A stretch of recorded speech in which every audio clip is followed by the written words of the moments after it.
Hey guys. Alexander, Yep. welcome back. It's been a long time just to be in a fight week on a card like this. What a way to return, right? Yeah, I mean, almost 2 years not competing, but to be honest, it doesn't feel like. It feels like for me 5, 6 months. But yeah, what a comeback to have on the biggest card of the year or Why, of why the does decade. it feel like it's been only 5, 6 months? Oh, feels great. I mean, those 2 years just put oil in the fire, you know. It motivates me a lot and to compete and to win on Saturday night and to show the world or to remind the UFC and the world that Alexander Rakic is still here to claiming the title. And you were supposed to fight Jan in January, and that didn't come together. Is this a better scenario for you against Yuri? I mean, of course, Yuri is better ranked, and I think the people want to see this match against Yuri. Me and Yuri had some back and forward beef on Twitter. So, and he's from Europe, I am from Europe. He's living not far away where I live. So, let's find out who the king of Europe is, and later on, who the king of the world is. Yeah, and speaking of the king of the world, I mean, how do you feel you fit into this division if you come back with a win? Title fight on this card. The champion has changed multiple times since you've been gone. What does a win here do for you in terms of where this division goes moving forward? It depends how the fight goes. If I perform very well, like I used to do, could be that I will be next fighting for the title. Alex, right here. Obviously, Yuri's a big name. UFC 300 is a milestone. But was it also important to be on this card, given that the light heavyweight title is also the main event? 100%. You know, everybody is watching UFC 300. Also, though they are like soft MMA fans, they would watch UFC 300. So the whole world watching UFC 300, and what a way to have a comeback and to win on Saturday night.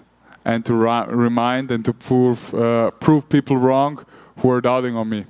You also mentioned you had a little Twitter beef with Yuri. Was any of that legitimate or personal, or was it just trying to get him to take the fight? I mean, he took it personal a couple of years ago, but I really don't care. You know, since Jan canceled the fight in January, I immediately called out Yuri and asked for February, and he mentioned February, March. And then I said, let's go February. And then he said he can go March. March I couldn't. So Mick Maynard made the offer, okay, let's do it in UFC 300. And I was 100% in, you know. Was it difficult to start and stop your camp so much and the change of opponent? Not so much, you know. I'm a guy who loves to train. It's a lifestyle for me also, next to competing. And I've been training all over the year. So it was not even hard. And what type of Yuri are you expecting? Because obviously when he fought Glover, a lot of people think that's one of the best fights ever. And then his last fight against Alex was pretty quick. So I'm curious, what type of Yuri are you expecting on Saturday? I mean, I'm expecting a aggressive Yuri, unorthodox like he used to be. And it's going to be a hard fight for me also and for him as well. Because he feels very good in chaos. And I'm a guy who can settle the chaos, and that's gonna be an amazing fight. Yeah, we will see how prepared he is for that fight, because I am. And last one for me, can I get your thoughts on the main event between Alex and Jamal, and also the BMF fight between Justin and Max? The main event against Alex and Hill, I just hope that Hill is 100% recovered. So I just hope that he don't take this fight on short, like on short notice to just be a part of UFC 300. If this is not, we will have a stand-up battle, stand-up war, and may the best man win. You know, both are very good knockout artists, and it's gonna be fireworks.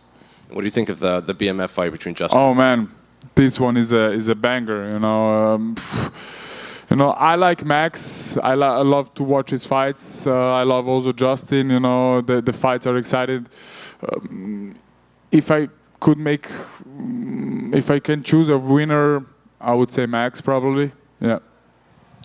Alex over here. You're on the prelims of this card. Did that surprise you a little bit? I think a lot of fans expected this fight to be on the pay-per-view. Yeah, we were supposed to be on a pay-per-view, but I really don't care. If I need to fight on the parking with Yuri, I'm going to fight in the parking. You know, it's a fight. You know, doesn't matter where. And I think it's going to be about 700 days since your last fight. I know it's been a while. It's been a long time, you being off. Is there anything you're looking to show in the cage that maybe you've worked on over the last 700 days, and anything in particular that you've sort of added to your arsenal? 100%. I mean, I've been working like the last 2 years next to the rehabilitation. I worked really hard to come back. I worked on all skills what I have, like wrestling, grappling, and striking. And I see the difference. I'm now 32. I'm getting in my prime. And the camp was amazing. I did many new things, good things. And be surprised on Saturday night to see the best Rocket you ever saw. And just last one for me, you talked a bit about training and adding some new things. Did you do any cross-training, and who are some of the training partners you got to work with this camp? I brought some young, hungry fighters from Europe, Serbia, Slovenia, Poland, Croatia, Germany. So I had many sparring partners, and they try all of them. They try to mimic Jiri Prohaska, and yeah, went really good.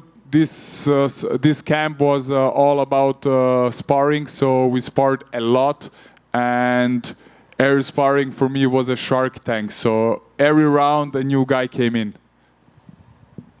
Two more. 1, 2. Alex, I'm curious, with the 700 days off, did you keep an eye on how the division was developing, or did you separate and take time just to recover? No, I saw every important fight in the top 10, 15. You know, I've been getting my eyes on it and always communicate with my team and coaches. And man, this long layoff, like I said, it doesn't feel long, but you know, this just put oil into the fire. You know, this made me like so motivated, so hungry, and this is what I needed. You know, I'm more calm. You know, I'm a more calm person. I became more calm like the last, comparing the last 2 years and now, and more confident. And a calm Alexander Rakic is a dangerous man. And last thing for me, you said this would be for who is the king of Europe. So had a bout with Yuri been something that you had seen possibly that you'd been looking forward to? 100%, you know. Me and him are in the top 5. We are almost the same age. So